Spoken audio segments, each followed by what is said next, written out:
자, 이번에는 테마 5번으로 가겠습니다. 자, 우리 주택법에는 조합의 종류가 3개가 있죠. 지역, 직장, 그리고 리모델링이 있습니다. 지역과 직장은 성격이 같죠. 새로 집을 지어서 자기들이 주택을 건설해서 주택을 마련하는 제도고요. 리모델링은 공동주택 소유자죠. 공동주택 소유자가 리모델링을 하는 겁니다. 자, 설립 절차는 전부 시군구에 뭐를 받는다? 인가를 받는다. 요거는 공통이죠.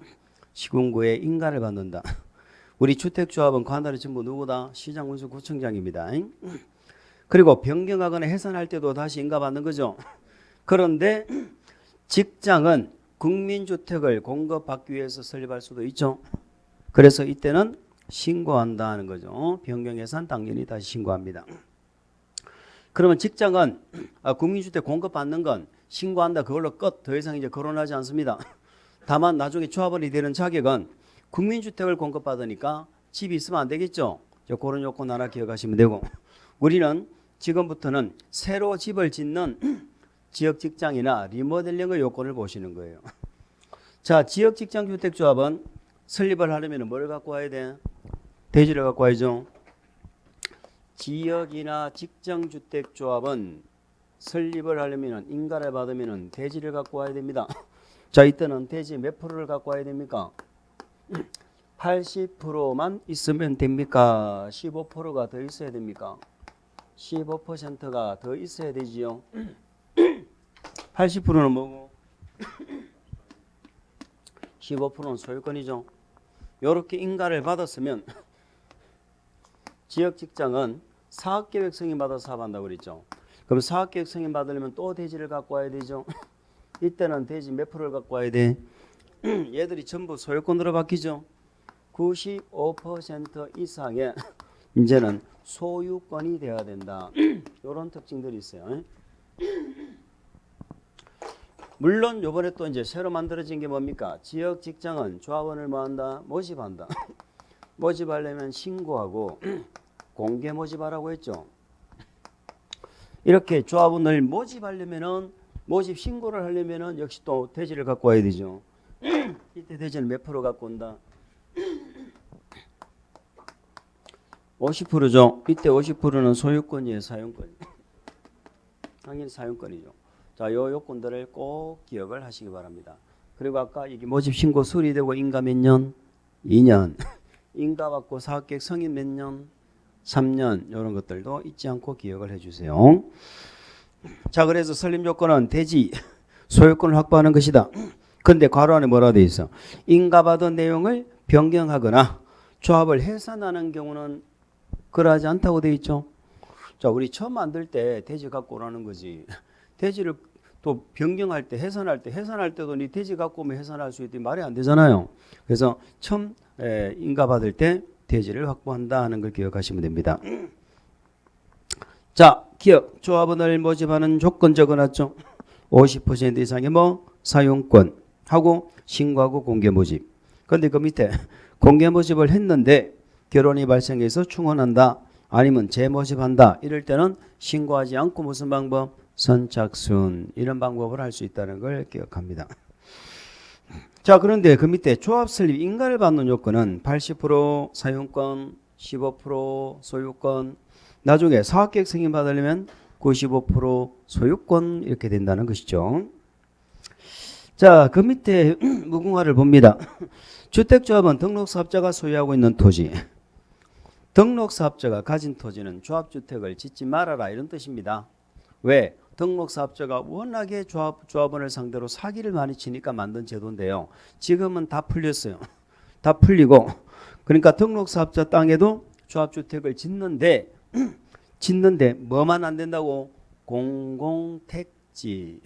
공공택지라면은 이거는 안 된다. 공공택지 말고는 등록사업자 토지에도 전부 조합주택을 지을 수 있다. 이렇게 기억하시면 됩니다. 자, 리모델링 주택조합이죠.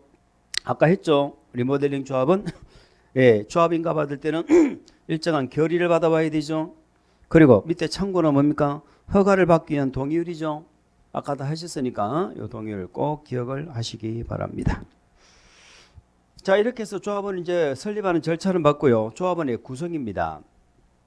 리모델링은 당연히 소유자들이 만드니까 뭐 크게 문제가 없는데 지역 직장은 조합원 숫자가 일단 나옵니다. 자, 주택조합은 건설 예정 대지, 건설 예정 세대수죠. 건설 예정 세대수의 몇 프로 이상이 돼야 돼? 50% 이상이 되고 엔더 최소 몇 명은 돼야 된다? 20명 이상이 되어야 합니다. 요거는 리모델링과 관계 있다 없다?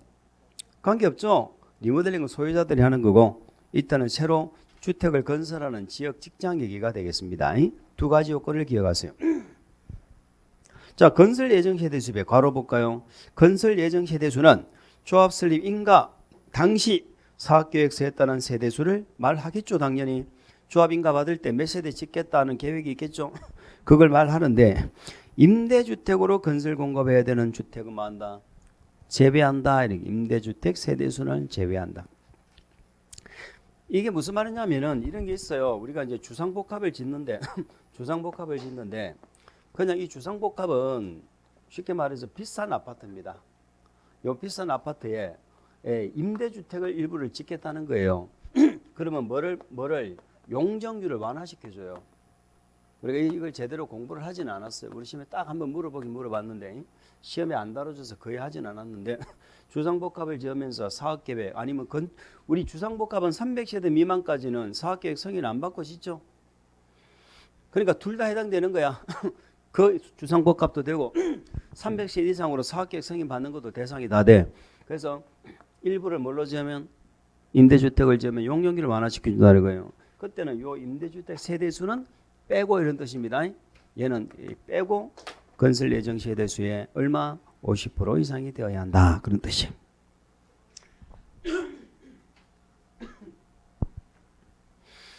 자, 사업계획 승인 등의 과정에서 만약에 세대수가 변경될 수 있죠. 그럼 어떻게 한다? 변경된 세대수의 50%가 되어야 한다. 그런 얘기입니다. 자, 지역과 직장주택조합은 조합원의 자격 요건이 사실은 같죠. 둘 다 집이 없거나 집이 있어도 사이즈 얼마? 85 이하의 주택을 한 채만 소유한 세대의 세대주가 되겠습니다. 그런데 그 위에 읽어보면은 언제부터 이런 요건을 갖춰야 돼? 조합 설립 인가 신청할 때부터 언제까지? 입주 가능일까지 이런 조건을 갖춘다는 거예요. 입주 가능일까지. 그런데 투기과일지구 같으면 인가 신청일 몇 년 전부터? 1년 전부터 이런 요건을 갖추고 있어야 됩니다. 그래서 우리 지역직장주택조합원의 요건과 발기인 있죠. 조합의 발기인의 작용 요건하고 두 가지를 꼭 한번 비교해서 정리를 하실 필요가 있습니다. 그리고 지역은 해당 지역에 6개월 이상 거주를 해야 되죠. 뭐 3번은 뭐 배우자가 조합원이면 안 된다 뭐 이런 뜻이니까 참고하시면 되겠고. 자, 직장도 똑같죠. 똑같은데 직장은 뭐가 달라요? 국민주택 공급받을 때 이때는 집이 있으면 안 되죠. 그때는 무주택 세대주 이렇게 되는 거예요. 자, 나머지는 뭐 참고하시면 됩니다. 그래서 조합원도 자기 그 정도 보시고 밑에 박스 밑에 볼까요? 조합원은 조합 규약으로 정하는 바에 따라서 조합의 탈퇴 의사를 알리고 탈퇴할 수 있다고 돼 있죠. 자, 우리는 이렇게만 한번 들어주세요. 내가 가입비를 냈잖아요. 가입비 내고 30일 이내는 얼마든지 철회가 됩니다. 30일 이내는 얼마든지 철회할 수 있어. 그러면 30일 이내에 돈 내줘. 그러면 무조건 내줘야 돼. 전액을. 근데 30일이 지났어. 지나면은 규약으로 정하는 바에 따라 탈퇴하는 거야. 그때부터는 규약을 따라가는 거야. 30일까지는 다 내줘야 되고 30일이 지나면 규약이 정하는 바에 따라 탈퇴를 할 수 있고 역시 규약이 정하는 바에 따라 밑에 나오죠. 탈퇴한 조합원은 조합규약으로 정하는 바에 따라 부담한 비용의 환급을 말할 수 있다. 청구할 수 있다. 과거에는 돈 한 푼도 못 받았거든. 사실 한번 가입하면 이제는 받을 수 있다 이런 뜻입니다. 우리 시험은 그 괄호를 한번 물어봤어요. 탈퇴한 조합원 뿐만이 아니고 누구? 제명이 되었다 하더라도 비용 환급 청구를 할 수 있다 하는 것도 한번 챙겨보시기 바랍니다.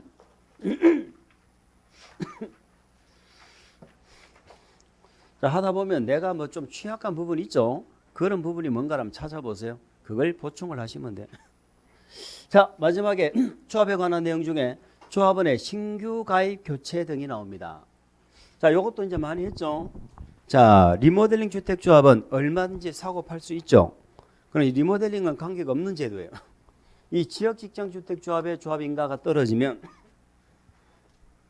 얘는 사업계획 뭐가 날 때까지 승인이 날 때까지 조합원의 지위를 교체, 즉 전매를 못한다 이 말입니다. 그러면 사업계획 승인이 일반 아파트로 치면은 사업계획 승인이 어느 단계라고 했어요? 당첨되는 거죠. 당첨이 되면 우리는 얘를 뭐라고 불러? 분양권이라고 부르죠. 분양권. 분양권은 전매가 된다 안 된다? 분양권은 전매가 되는 거예요. 그러니까 사업계획 승인을 받았다면은 이때부터는 양도, 증여, 판결 등으로 변경이 될 수 있다 없다? 있다 이런 뜻이 되는 거죠. 이때부터는 된다. 단 분양권 전매는 투기과열지구에서는 안 되죠. 그래서 여기는 투기과열지구는 안 된다 하는 걸 하나 기억하셔야 돼요. 그래서 조합원의 지위는 사업계획 승인이 나면 분양권에 해당한다. 이거에서 양도가 되는데 투기과열지구는 안 된다. 우리가 한 가지 여기서 다음에 이제 모의고사 문제 보면 제가 이걸 내놨어요. 뭐냐면은 과거에는 사업계획 승인 받으려면 우리 지역직장주택조합은 지금은 몇 프로 소유권 갖고 오면 돼? 대지 몇 프로 갖고 오면 돼? 지금 제가 손가락을 여기 이렇게 하고 있으니까 이게 안 보이죠? 위에 적어놓고 물어보는데 그걸 모르면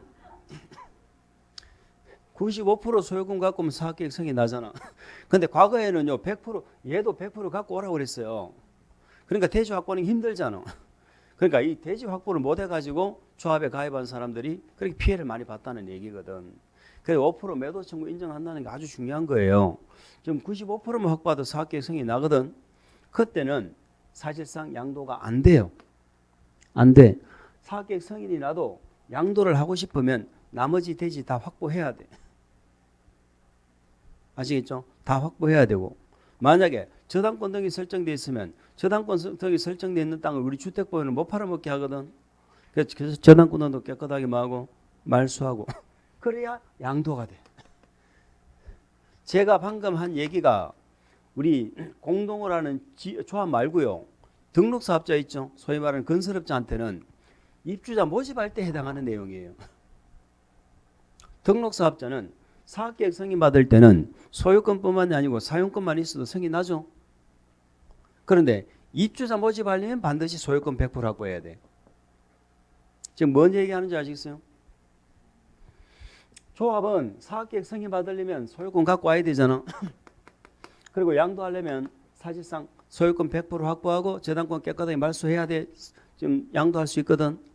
근데 일반 등록사업자는 사업계획 승인이 아니고 입주자 모집할 때 분양할 때 대지 소유권을 다 확보해야 되고 저당권 등을 깨끗하게 말소시켜야 돼. 그러니까 그렇게 해야 되는 시점이 다르다고. 우리 주택법은 분양하려면 대지 소유권을 확보해야 된단 말이에요. 그리고 저당권 등을 깨끗하게 말소시켜야 분양을 할 수 있어요. 그 시점이 일반 등록사업자는 입주자 모집할 때, 주택조합은 사업계획 승인 받을 때 얘기라고. 차이점이 뭐다? 95%만 소유권 확보하면 된다는 게 거의 차이점이죠. 100%가 아니고. 단 이걸 양도하려면은 100% 소유권 확보해야 합니다. 이해가 됐습니까? 아직까지 요 내용을 우리 시험에 안 물어봤어. 이 바뀌고 예전에 100%였으니까 당연히 사업계획 승인이나 무조건 양도가 됐지. 예전에는. 근데 지금은 95%만 확보하기 때문에 나머지를 확보해야 된다 이런 얘기. 자, 그러면 이제 요 사이가 문제가 되죠. 요 사이에는 이게 교체 신규 가입이 안 된다는 얘기인데 되는 사유가 두 가지가 있었죠. 첫 번째는 추가 모집에 뭐를 받았어? 승인 물어봅니다.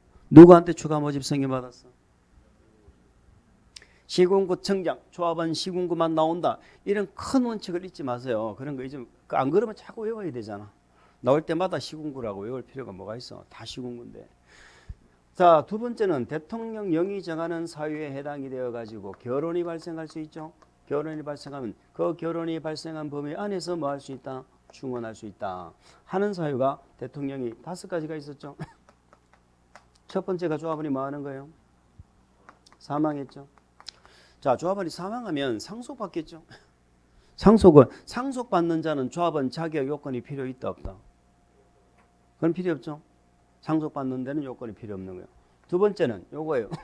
사업계획 승인 이후에는 양도정지 판결 등으로 변경이 될 수 있다. 다만 그때는 대지 소유권을 100% 확보하지 않았다면 100% 확보하고 저당권 등을 뭐하고 깨끗하게 말소하고 해야 된다. 그런 얘기예요. 그 뒷말까지 너무 길어서 이제 그 말은 이제 빼고 그렇게 적어 놓은 거죠. 이해가 됩니까? 그게 2번이 그 말이에요. 그리고 2번은 다만 투기과열지구에서는 사업계획 승인이 나도 양도정지 판결 등으로 안 된다 이 말입니다. 어디 하는지 아시죠? 6페이지 맨 위에 3번 조합원의 신규 교체 가입 등 거기에 할 수 있는 예외에서 동그라미 2번 사업계획 승인 이후에는 양도정지 판결 등으로 변경이 될 수 있는데 다만 어디서는 안 된다고? 투기, 과열지구. 자 3번 4번을 묶어보세요.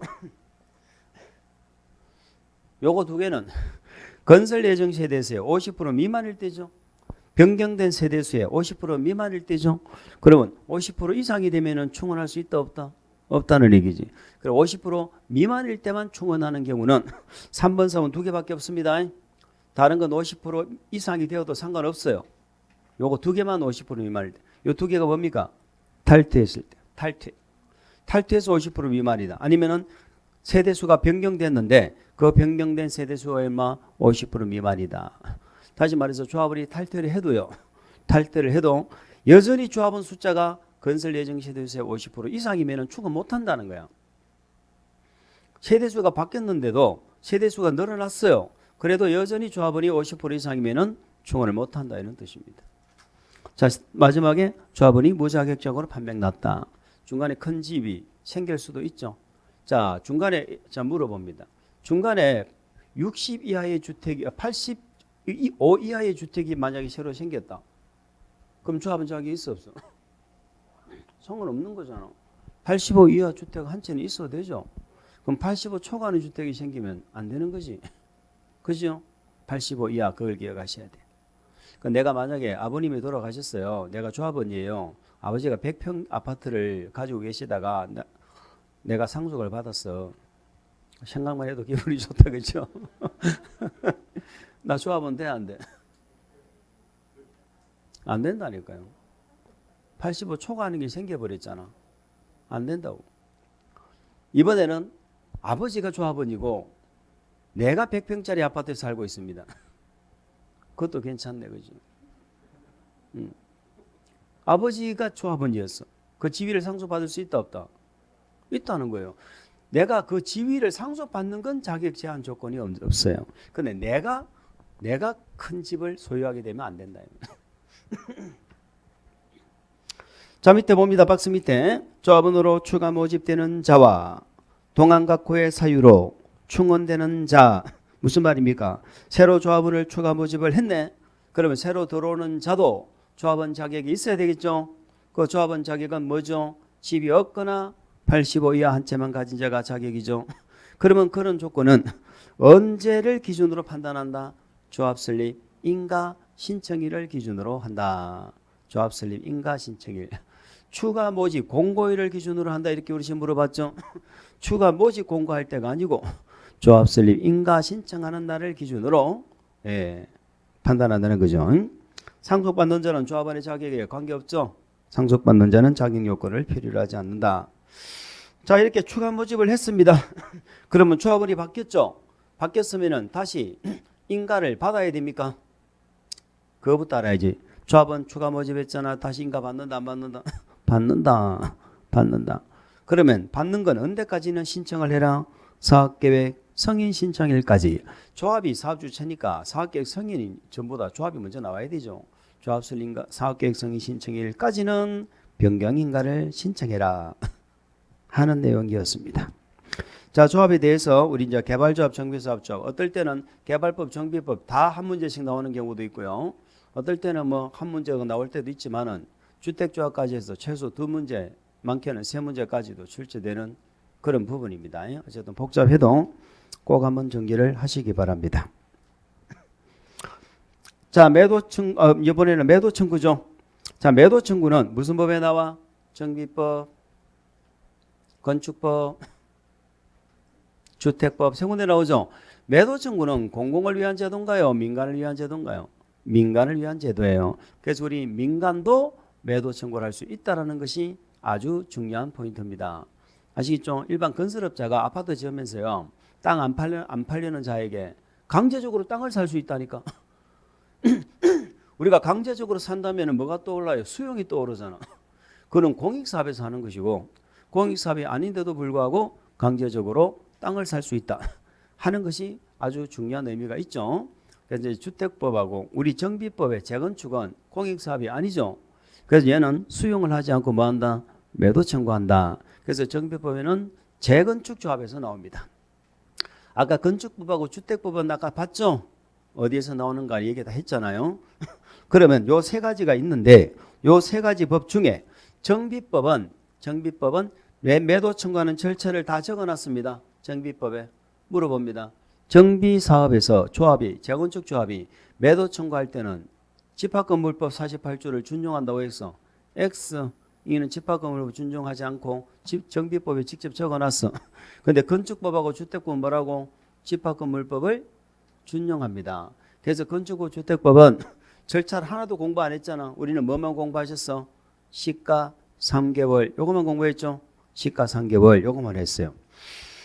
자, 우리 정비법의 매도 청구는 잘 아시리라고 봅니다. 제가 뭐를 샀어? 말을 샀잖아. 말을 매도 청구를 당하고 말을 사고 한 바퀴 돌고 와도 재건축이 안 되어 있더라. 이런 사건이 왜 벌어졌어? 조합인가만 딱 내가 조합에 동의 안 했기 때문에 나는 조합은 안 되죠. 조합인가 딱 떨어지니까 조합이 나를 찾아와서 집 팔고 나가 이렇게 한 거야. 그래서 내가 쿨하게 팔았다고. 그럼 나중에 재건축이 안 돼. 그럼 재건축이 되려면 무슨 과정까지 가야 돼? 시행, 계획, 인가. 아시겠죠? 그래서 우리 정비법은 시행, 계획, 인가가 나야 되고 아시겠죠? 아까 리모델링 주택조합은 뭐가 나야 되죠? 허가 받기 위한 동의를 확보하라고 그랬잖아요. 똑같은 의미예요. 자, 그래서 재건축 사업 시행자는 뭐가 나면 사업 시행 계획 고시가 났죠? 그래서 조합 설립 인가하면 안 돼. 그걸 사업 계획 인가 고시입니다. 조합 인가 났다고 매도 청구하는 거 아니에요. 며칠 이내 30일 이내 다음과 고의자에게 조합 설립 아니면 시행자 지정에 관한 동의 여부를 회답할 것을 서면으로 촉구를 해라. 이렇게 되어 있습니다. 뭐 절차는 집합건물법이나 거의 뭐 같아요. 자, 그러면 밑에 기역 니은 되어 있는 이자가 매도 청구 대상이라는 얘기잖아요. 매도 청구 대상이라는 얘기네. 그럼 매도 청구 대상이 누구라는 거죠? 조합 설립에 동의하지 아니한 자. 이거는 우리가 누구나 아시는 거죠. 이자는 매도 청구 대상이다. 또 누구도 매도 청구 대상이다. 시장군수 등 토지주택공사 등 신탁업자의 시행자 지정에 동의하지 않았다. 일단 우리는 뭐를 생각할 수 있느냐? 우리 재건축은요. 반대하면요. 무조건 집 팔고 나가야 됩니다. 재개발하고 차이점이 그거예요. 그런데 방금 시장군수 등 토지주택공사 등 그리고 누구? 신탁업자 이들의 시행자 지정에 동의를 안 했다는 말이 혹시 이게 기억이 나실려나 모르겠다. 혹시 재개발 재건축을 시장군수 등 토지주택공사 등이 직접 하는 경우가 있었습니까? 있었죠. 직접 공공이 직접 하는 게 8가지는 있었잖아. 재건축은 A씨는 빠졌고 내용은 기억 안 나도 그런 게 있었죠. 그거 얘기해요. 그럼 신탁업자가 재개발 재건축 하는 경우가 있었어요. 있었어. 지정개발자 중에 신탁업자를 시행자로 지정해달라고. 그때는 조합 설립 동의 요건 이상에 해당하는 자가 신탁업자를 지정해달라고 할 수 있었다니까. 그런 얘기예요. 그런데 얘들을 시행자로 지정하는데 뭐 안 했어? 동의를 안 한 거야. 나는 동의를. 그러면 매도 청구 대상이에요. 조합 설립 동의나 시행자 지정에 동의하자는 매도 청구 대상입니다. 그런데 저 밑에 가면 또 나와. 누구도 매도 청구 대상이에요. 우리 재건축은 토지 등 소유자가 조합원이죠. 재건축의 토지 등이 뭔데? 건축물 및 그 부속 토지. 이해를 해야 돼. 무조건 외우려고 그러면 안 돼. 그런데 뭐 우리가 뭐 제가 다른 과목들은 뭐 그럴 거예요. 뭐 묵시로 무조건 외우세요. 이렇게 할 수도 있는데 우리 공부는 좀 이해가 돼야 머리에 들어가. 양이 너무 많잖아. 이걸 어떻게 다 외워? 재건축이란 건 집을 지어주는 방식이고 집을 지어주려면 밑에 땅이 있어야 될 거 아니야. 공중에다 지어줄 수 없거든. 그래서 반드시 토지 지분이 있어야 돼요. 그러면 그 건축물에 딸려 있는 토지 지분을 부속 토지라고 하는 거예요. 부속 토지. 아시겠죠? 건축물 및 그 건축물에 있는 부속 토지. 그러니까 건축물은 여기 있고 내 땅은 저쪽에 땅이 하나 있고 이건 안 되는 거야. 자, 그런 자만 조합원이 되니까 만약에 토지만 가지고 있다든지 건물만 가지고 있다든지 이런 자는 조합원이 안 돼요. 그런 자들도 매도 청구 대상 맞죠? 그런데 그들은 네 동의할래 안 할래 물어볼 이유가 없잖아. 그래서 여기는 일단 빠진 거예요. 뒤에 가면은 나와요. 그래서 일단 동의 안 한 자한테 이렇게 서면으로 촉구해라 하는 내용 하나 기억하시고요. 그러면 2번 동의 여부 회답이 나오죠. 자, 촉구를 받은 토지 등 소유자는 촉구를 받은 날부터 2개월 이내 회답하라고 돼 있고 뭐 집합건물법 똑같아요. 만약에 3번에 부동의 기간 내에 회답하지 아니한 경우 그 토지 등 소유자는 조합 설립이나 시행자 지정에 동의하겠다고 회답한 것으로 본다. 안 하겠다고 회답한 것으로 본다. 안 하겠다 하고 회답한 것으로 본다 이 말이에요. 그럼 아무 말이 없으면 이제는 동의 안 할 거야 하고 이제 회답한 것으로 간주하니까 이제는 매도 청구 들어가겠죠. 그래서 기간이 지나면 시행되는 기간이 만료된 때부터 역시 2개월이죠. 2개월 이내에 조합 설립 시행자 지정에 동의하지 아니하겠다는 뜻을 회답한 토지 등 소유자 또 가로로 묶어놨죠. 건축물 또는 토지만 소유한 자 이해갑니까? 이런 자들에게 매도할 것을 청구할 수 있다 이런 얘기야. 뭐 시험에 나오면 어려운 건 물을 이유가 없고 전부 또 그것도 숫자 싸움입니다. 시행계획 인가고시일 1로부터 며칠? 30일 2개월 뭐 그렇게 하십니다. 자, 우리 건축권 매도 청구는 아까 보셨으니까 별도로 읽어드리지 않겠습니다. 3번에 주택법에도 나오죠. 주택법에는 어디서 나와? 지구단위 계획구역하고 뭐하고 조화 두 군데에서 나오죠. 지구단위 계획구역, 조합 요것도 아까 얘기했죠. 자, 읽어볼까요? 지구단위 계획구역에서 자 사업계획 승인을 받은 사업주체가 사용할 수 있는 권한을 확보하지 못한 대지뿐만이 아니고 건축물도 포함하죠. 건축물 소유자에게 시가에 매도할 것을 청구할 수 있는데 우리 시험에 토지뿐만이 아니고 건축물도 포함한다 이렇게 물어본 적이 있습니다. 건축물도 매도 청구 대상입니까? 당연하죠. 건축물도 사야지. 토지만 사고 건물 안 사면 어떻게 공사를 합니까? 그래서 매도 청구는 무조건 무슨 가격이다? 시가. 이걸 공시지가로 물어보는 게 제일 많은 문제였습니다. 공시지가. 우리 공법에 공시지가 기준이라고 공부하는 건 딱 농지법 한 군데밖에 없어요. 자, 그리고 3개월 이상 협의하죠. 근데 95% 이상 사용권을 확보했다면 모든 소유자가 매도 청구 대상이 되는 거 맞지요? 그런데 95%가 안 되면 지구단위 구역 결정고시일부터 몇 년? 10년 기억하셔야 됩니다. 10년 이전에 소유권을 취득해서 계속 보유하고 있다면 그 자는 매도 청구 대상이 아니다. 리모델링은 아까 했죠. 뭐를 받아야 돼? 허가 동그라미. 허가를 신청하기 위한 동의율을 확보해야 된다는 겁니다. 그러면 아까 리모델링 결의에 찬성하지 않은 자 있죠. 결의에 찬성하지 않은 자 매도 청구 대상이 된다. 4번은 우리 주택법에 사용검사 후 매도 청구가 나와요. 얘는 우리가 본래 매도 청구는 아까 제가 아파트를 짓기 위해서 알박기를 인정 안 하겠다 하는 차원인데 사용검사를 받고 나서 한다는 건 아파트를 다 지은 거죠. 다 짓고 나서 매도 청구한다는 얘기는 사업 주체가 대지 소유권을 확보했기 때문에 사업계획 승인 나고 분양하고 했을 거 아닙니까? 사용검사 받고. 그런데 그 대지 소유권을 잘못 확보를 한 거예요. 특히 종중 땅들 총회를 안 거치고 땅을 샀다든가 이런 경우에 소송을 제기해서 소유권 말소 소송을 제기해가지고 소유권을 회복해버렸죠. 진정한 소유자가 나타났다 이 말입니다. 그러면 우리 아파트뿐만이 아니고 복리시설도 마찬가지죠. 내 건물 밑에 다른 소유자가 있는 다른 땅이 있는 거예요. 그래서 그들에게 매도 청구를 할 수 있도록 이렇게 인정하는 것인데 자, 그 소유자도 피해를 보면 안 되니까 요건을 2개를 제시합니다. 첫 번째 요건이 뭔가요? 저 밑에 나오죠. 4번에 매도 청구 요건. 일단 전체 토지 면적이 얼마 미만이어야 돼? 5% 미만일 때만 인정하고요. 그리고 실소유자가 소유권을 회복하고 나서 2년 이내에는 매도 청구하겠다는 그 사실이 통보가 송달이 되어야 됩니다. 송달이 되어야 매도 청구됩니다. 그래서 5% 미만 2년 이내 그 두 가지 요건을 꼭 기억하시고요. 자, 1번에서는 뭘 기억할까요? 주택뿐만이 아니고 복리시설도 다 마찬가지죠. 내 건물 밑에 남의 땅이 있으니까 그래서 복리시설 소유자를 포함한다 하는 것이고요. 당연히 무슨 가격으로 사는 거죠? 시가로 사는 거죠. 시가로 사는 겁니다. 근데 주민들이 다 소송을 제기할 수 없으니까 대표자를 선정하겠죠. 대표자 선정할 때는 얼마가 동의를 해야 된다고? 4분의 3 이상이 동의를 해야 된다라는 겁니다. 우리 공법이 어려운 게 숫자들이 참 많이 나와요. 근데 어디에서 나올지 모르니까 안 할 수는 없고. 그럼 우리 공법 숫자를 다 없애버리면 어떻게 될까?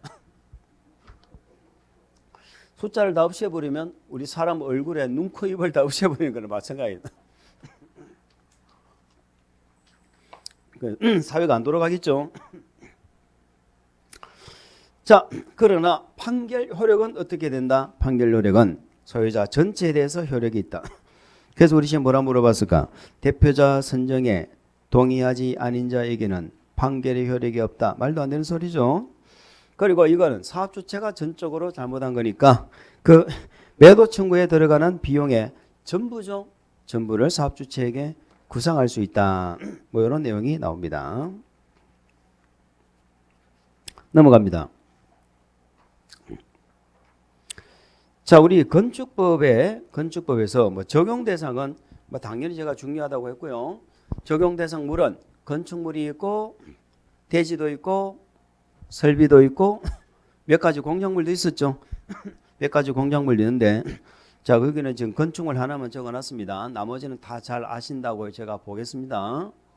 대지는 뭐가 대지죠? 하나의 필지, 두 필지 이상을 대지로 보는 경우도 있고 필지 일부를 대지로 보는 경우도 있었죠. 우리 시험에 잘 안 물어봐서 우리가 많이는 안 했는데 한 번 정도 했을 겁니다. 자, 어쨌든 대상물 중에서 우리 시험에 제일 많이 나오는 건 당연히 뭐다? 건축물. 그리고 우리가 모의고사 할 때도 한번 할 거예요. 했는지 모르겠네. 공작물 있죠? 공작물. 신고대상 공작물 있었죠? 그 정도 보시면 돼요. 그 다음에 승강기. 승강기. 말 나온 김에 한번 물어볼까? 성용 승강기는 어떤 건물에서 설치 의무가 있습니까? 6층 이상으로서 엔더 더하기 연면적 2000이죠. 6층 이상으로서 엔더 연면적 2층 이상일 때 2000제곱미터 이상일 때 승강기, 성용 승강기를 설치해야 되는데 물론 예외도 있었죠. 6층짜리는 예외가 있었죠. 바닥 면적 300인 이내마다 직통 계단 1개소 이상. 근데 이제 새로 신설된 내용 중에 다른 자격 시험에도 물어본 게 하나가 있어요. 성용 승강기 중에 고층 건물 있죠. 고층. 고층은 몇 층 이상이에요? 3층 이상이죠. 고층에는 초고층이 있고 준초고층이 있죠. 고층 건축물은 성용 승강기 중 한 대 이상을 뭘로 하라고? 피난용 승강기. 고층 건물. 그거 하나 우리가 이해하시면 되겠죠. 자, 어쨌든 건축물은 다들 잘 아시리라고 봅니다. 건축물은 공작물 중에서 일정한 게 건축물이죠. 근데 공작물을 두 개로 나눠놨네. 토지에 뭐 하는 거? 정착하는 거. 그리고 정착하지 않고 지하나 고가에 있는 것 이렇게 되어 있습니다. 토지에 정착하는 공작물이 건축물이 되려면 반드시 뭐가 있어야 돼? 지붕이 있어야 돼요. 그리고 지붕과 이렇게 되겠죠. 지붕과. 근데 지붕을 받쳐주는 건 기둥 또는 벽 이렇게 되어 있죠. 기둥 또는 벽입니다. 기둥 또는 벽. 그럼 기둥과 벽은 두 개가 다 있어야 된다. 한 개만 있으면 된다. 한 개만 있으면 돼요. 우리 민법 판례에서 말하는 건축물은 우리 건축법의 건축물하고 좀 다릅니다. 거기는 기둥과 벽을 다 갖고 있어야 된다. 이렇게 되어 있죠. 근데 우리 건축법에는 기둥 또는 벽이에요. 혼돈하지 않도록 합니다. 그리고 그 건축물에 딸려 있는 건축물이 있죠. 딸려 있는 건축물도 건축물입니다. 그러니까 건물에 딸려 있는 대문, 담장, 굴뚝 이런 거 있죠. 다 건축물이에요. 그러면 공작물이라 하는 건 건축물에 딸려 있는 건가요? 건축물과 분리 축조하는 건가요? 분리 축조할 때 공작물이죠. 분리는 딸려 있는 건 건축물이다. 그런데 지하나 고가에 있어도 사람들이 일상적으로 사용하는 공간들은 다 건축물입니다. 사무소, 공연장, 점포, 차고, 창고.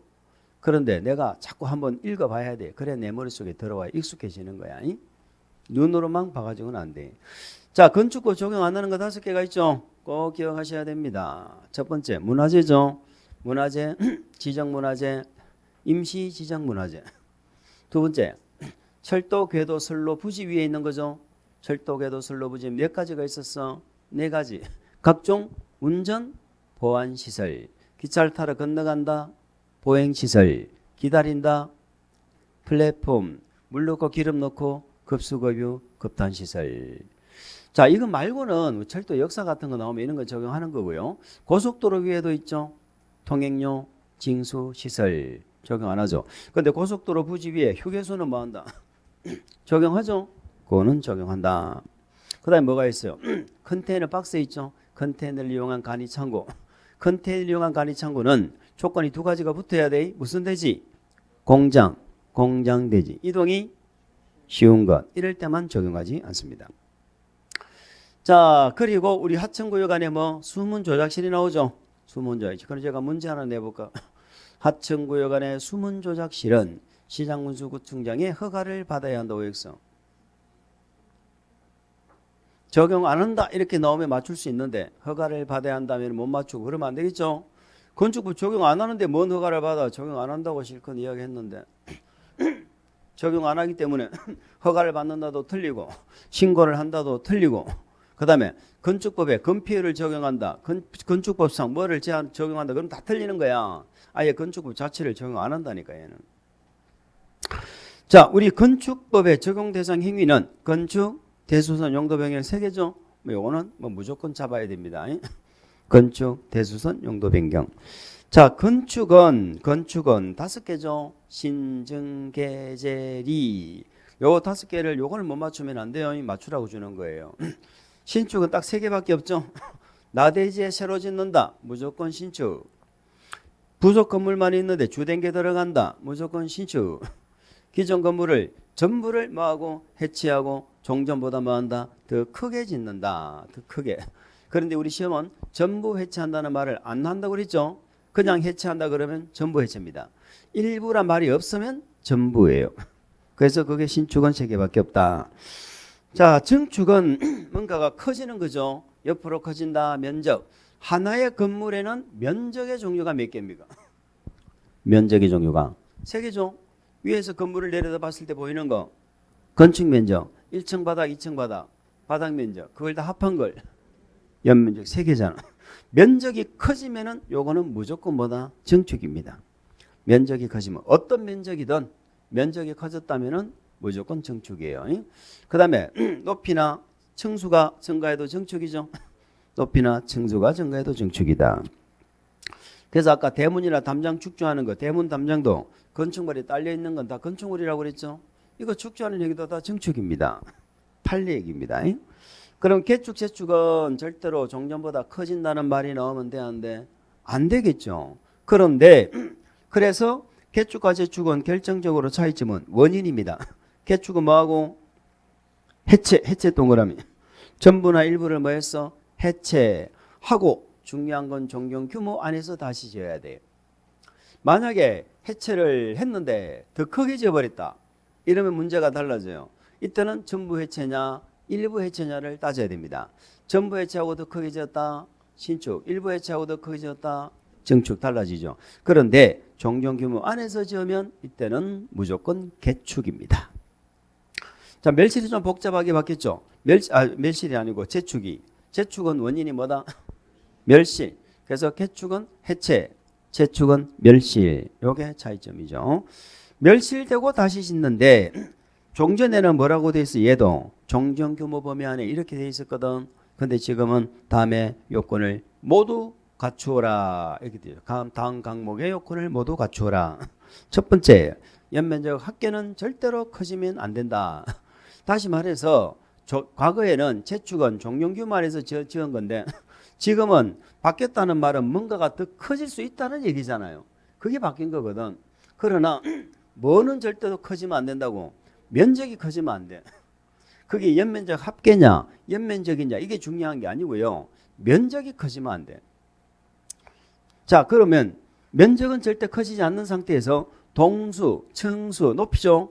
얘는 다음 어느 하나. 다시 말해서 밑에 기억은 모두 종용 규모죠. 그 면적, 높이, 청수도 전부 종용 규모 커진 게 하나도 없잖아. 그럼 요거는 이제 종전 규정이고 동수, 청수, 높이 중 어느 하나는 더 커질 수 있다. 이런 얘기예요. 이해갑니까? 그러니까 뭐는 절대 커지면 안 돼? 연면적 합계. 그런데 동수나 청수나 높이 중 어느 하나는 더 커질 수도 있다는 겁니다. 그러면 동수가 더 커지면 한 동 건물이었는데 이게 멸실돼 버렸죠. 두 동으로 지을 수 있다는 얘기잖아. 연면적 합계는 동이라고. 그래서 여기는 연면적이라 안 하고 연면적 합계라고 표현한 거예요. 한 동이 두 동이 될 수도 있고 세 동이 될 수도 있기 때문에 그렇습니다. 이해하시죠? 면적은 커지면 안 된다. 자, 이전은 뭔가를 해체했다. 멸실되었다. 이러면 틀립니다. 해체 멸실해버리면 개축이나 재축이 되어버려. 그래서 이전이 되려면 주요 구조부를 뭐 해체하지 아니하고, 이게 첫 번째 조건이에요. 두 번째는 같은 대지에서 뭐만 바꿔? 위치. 같은 대지에서 위치만 바꾸는 것이다. 자, 대수선은 크게 수선한다는 의미죠. 우리 건축법이 적용되는 행위는 뭐다? 건축하고 대수선이죠. 건축하고 대수선. 너무 적게 뜯어 고치는 행위는 소수선이라고. 예, 소수선이라는 용어는 없어요. 제가 쓰는 용어입니다. 많이 뜯어 고치면은 요거는 대수선이겠죠. 너무 많이 뜯어 고치면 건축하는 행위가 되어버린다. 그러면 건축 중에서 신축하고 이전은 뜯어 고치는 개념이 아니죠. 그래서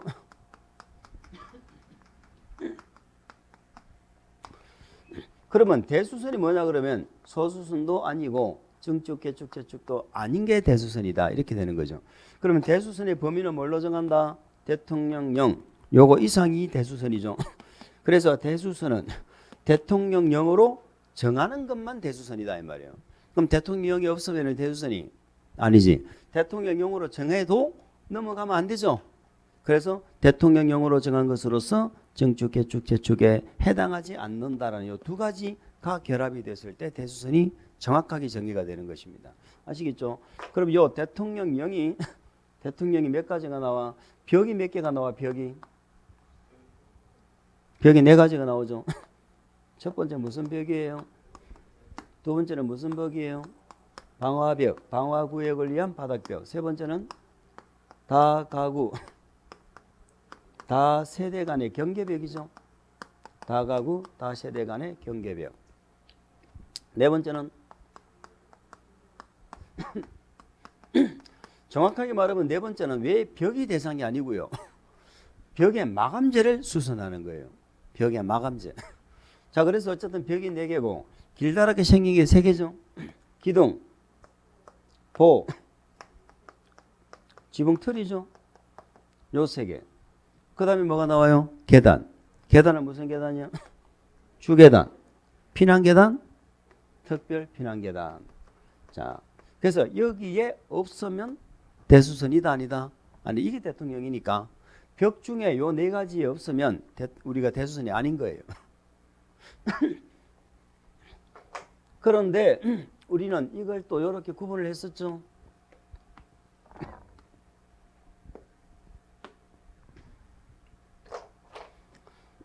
자, 증설하거나 해체를 하는 게 있고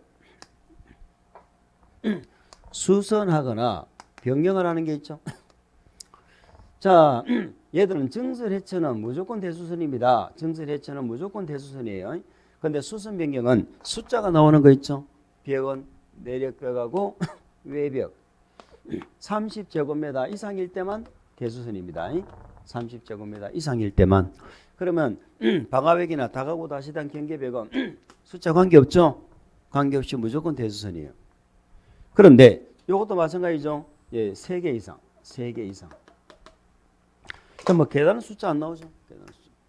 그 요 8개를 우리는 뭐라고 한다? 대수선이다. 이렇게 하는 거. 8개를 대수선이다. 이 건축이나 대수선 할 때는 원칙은 뭐 받아야 돼? 허가. 근데 아까 예외가 있었죠. 예외 중에 대수는 수선만 하면 신고했죠. 수선만 하면 요걸 다 해도 영희 삼촌은 신고했죠. 영희 삼촌은 신고했잖아. 그런 얘기가 되겠습니다.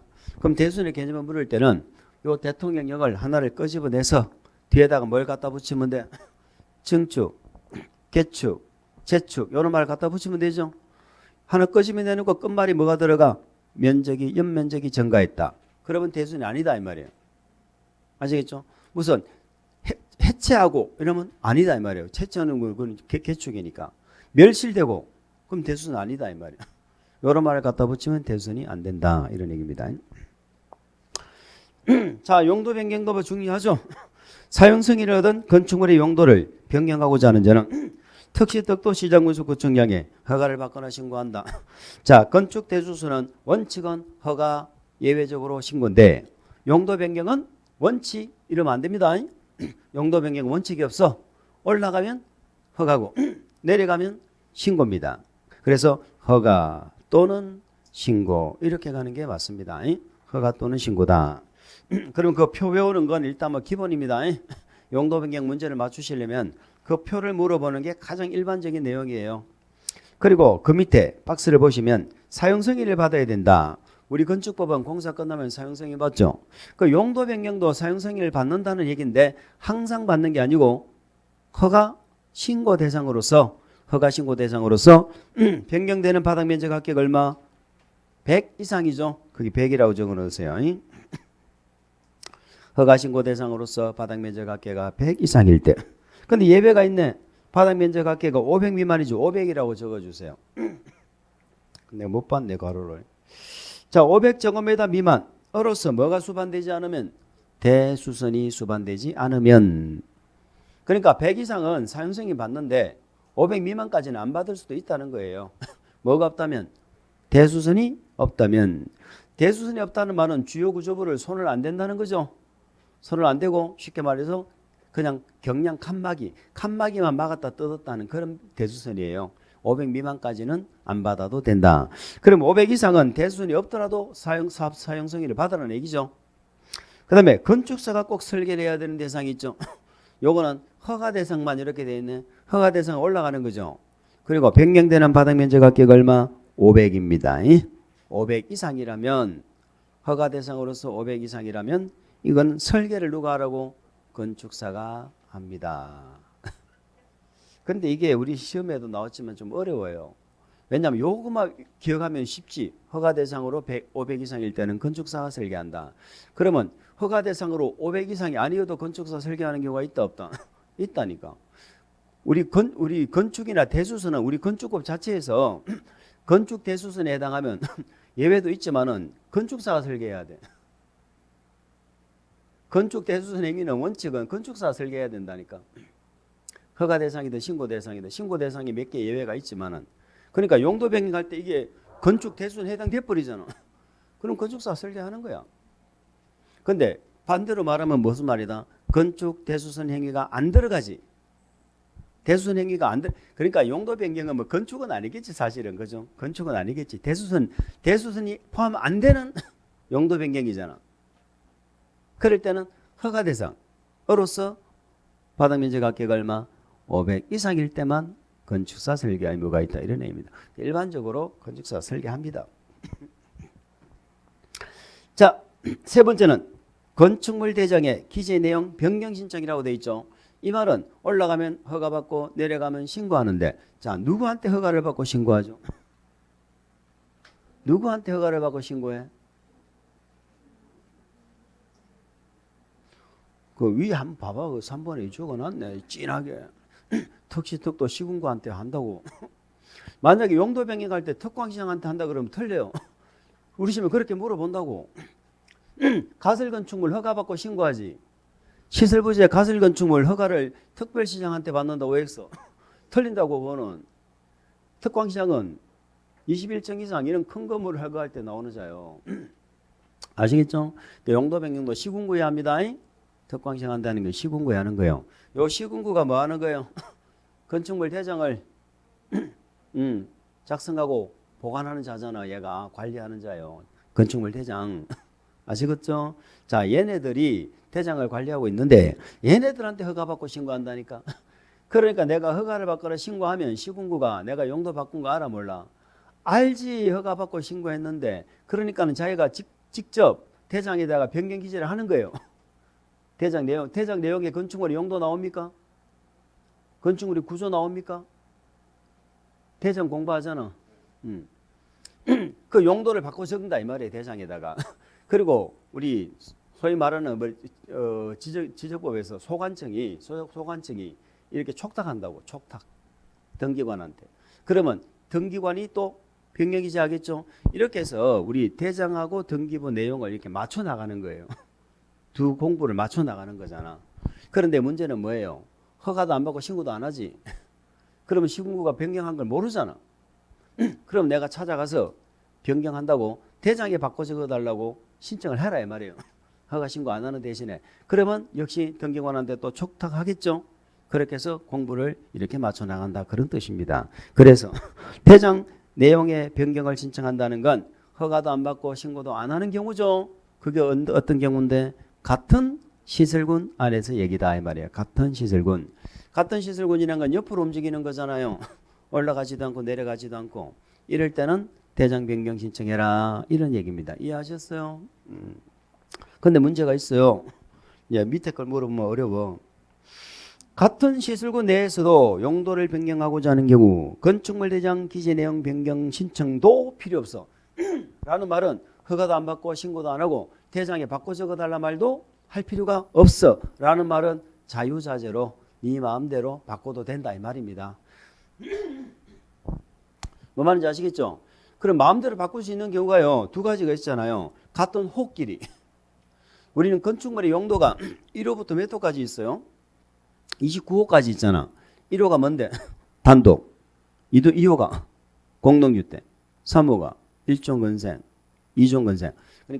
그러니까 단독주택 안에서 지들끼리 바꾸는 거야. 이걸 같은 호라고 하는 거예요. 공동주택 안에서 지들끼리 바꾸는 걸 같은 호라고 한다 이 말이에요. 아시겠죠? 그럴 때는 변경 신청 안 해도 되고. 두 번째는 일종 근린생활시설과 그러니까 일종 근린생활시설끼리는 같은 호인데 1종과 2종은 같은 호가 아니잖아. 같은 호가 아니지만 1종, 2종 근린생활시설끼리 바꿀 때는 자유자재로 바꿔도 된다 이런 뜻이라니까. 뭐 말인지 아시죠? 그래서 실질적으로 대장에 있는 내용 용도와 실제 사용하는 용도가 너무너무 다른 경우가 많다는 얘기입니다. 뭐 말인지 아시죠? 그래서 그걸 극복하기 위해서 그 밑에 단 해가지고 적어놨잖아. 단 다음에 해당하면은 같은 호로 바꾸든 아니면 다음에 해당하면 근린생활시설끼리 바꾸든 간에 변경 신청하라는 거야. 변경해라. 이제 그걸 물어보면 그게 신설된 건데 좀 어려워. 몇 가지만 제가 적어놨어요. 그럼 일종 건생으로 바꾸는데 본래 근린생활시설끼리 바꿀 때는 안 해도 되거든. 그런데 일종 건생 중에 뭘로 바꿀 때는 목욕장으로 바꿀 때는 이때는 대장에 변경 신청해라 이런 얘기입니다. 그리고 각종 원자 들어가는 거 있죠. 의원, 치과의원, 한의원 이런 것들은 다 뭐 하는 거다? 주민의 진료, 치료종 이런 목적으로 바꾸는 것만 한다. 변경 신청해라 이런 얘기입니다. 이해하시겠죠? 그러면 일종 중에 이용원, 미용원으로 바꿀 때는 변경 신청할 필요가 있다 없다? 이용원, 미용원은 그냥 자유자재로 바꿔서 하면 돼. 이용원, 미용원. 근데 목욕장은 해야 된다는 거야. 목욕장하고 원자 들어가는 거잉. 이런 것들은 해야 된다. 자, 이종 중에는 뭐는 해야 돼? 단란주점. 이종 중에는 단란주점으로 안 바꾼다. 이럴 때는 변경 신청하고요. 자, 안마시술소, 놀이연습장. 다 이종이죠. 그 정도만 참고하세요. 그 정도만 참고하시기 바랍니다. 자, 그 다음에 우리 건축법이 적용되는 지역 있죠. 전면적 적용 대상 지역이 있고 일부 규정은 적용을 안 하는 지역이 있었습니다. 자, 전면적 적용 대상 지역은 당연히 무슨 지역이에요? 도시지역이죠. 그럼 문제는 도시가 아닐 때가 문제죠. 관농지 할 때. 첫 번째, 지구단위 계획구역은 도시가 같죠. 그 다음에 동이나 업이죠. 동업지역. 만약에 섬이라면 인구가 얼마? 500인 이상일 때만. 그러면 도시지역도 아니고 지구단위 계획구역도 아니고 동업도 아니다. 여기 세 개 중에 한 개 해당 안 되면 건축법이 다 적용되는 게 아니라는 얘기죠. 적용 안 되는 게 있단 말이에요. 그 일부 규정이 적용 안 되는 지역인데 요거 세 개 빼고는 그게 몇 가지가 있다고? 6가지. 그 6가지가 이거죠. 가장 기본적인 내용이죠. 자, 우리 건축법에는 뭐가 있어? 도로의 지정, 폐지, 변경. 도로를 지정할 때는 이해관계인의 동의를 받아라. 이런 거 있었죠. 시골에는 그런 거 없습니다. 두 번째, 이게 뭐죠? 대지 분할 제한. 건축법 57조. 대지 분할 제한. 세 번째는 대지와 도로와의 뭐 관계. 대지는 도로에 몇 미터 이상 접해야 돼?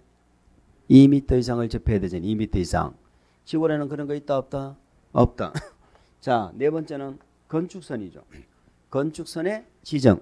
건축선에 의한 건축 제한. 건축선에 의한 건축 제한이 뭐죠? 건축선 넘어오지 말라고. 넘어오지 말라고. 그 다음에 시골에는 목조 건물 짓죠. 그래서 방화지구죠. 방화지구에 관한 규정. 이런 것들은 면지역에서는 적용 안 한다 이 말이에요. 면지역에서는. 아시겠죠? 그리고 6개를 얘기하는 것입니다. 근데 아무리 그래도 시골이라도 건폐율, 용적률 이런 건 적용한다 안 한다? 한다. 높이 제한 적용한다 안 한다? 한다. 근데 높이 제한은 제가 적어 넣긴 했지만 요거는 좀 그렇긴 해요. 높이 제한은 건축법은 2가지가 있죠. 가로구역. 가로구역도 아닌 높이 정하는 거. 그 다음에 1조. 근데 1조 학부는 어느 지역에서만 적용했어 사실은. 정복에서 띄워주는 건. 전용주거 일반주거만 적용하죠. 시골하고는 관계없죠. 공동주택의 채광 방향이 있잖아요. 요거는 상업, 중임상업, 일반상업 빼고 다 적용하기는 해. 근데 뭐 시골에서는 크게 높이지 않고 관계는 없지만 어쨌든 이론상으로는 제외되는 대상이 아니죠. 제외되는 대상이 아니다. 우리 시험도 여태 물으면 건폐율, 용적률 이걸 물어봤습니다. 이걸 제외한 지역에 세 군데를 제외한 지역에서 건폐율을 적용 안 한다고 X. X 건폐율은 적용해야 된다니까. 아무리 시골이라도. 아시겠죠? 네, 좀 쉬었다 보실게요.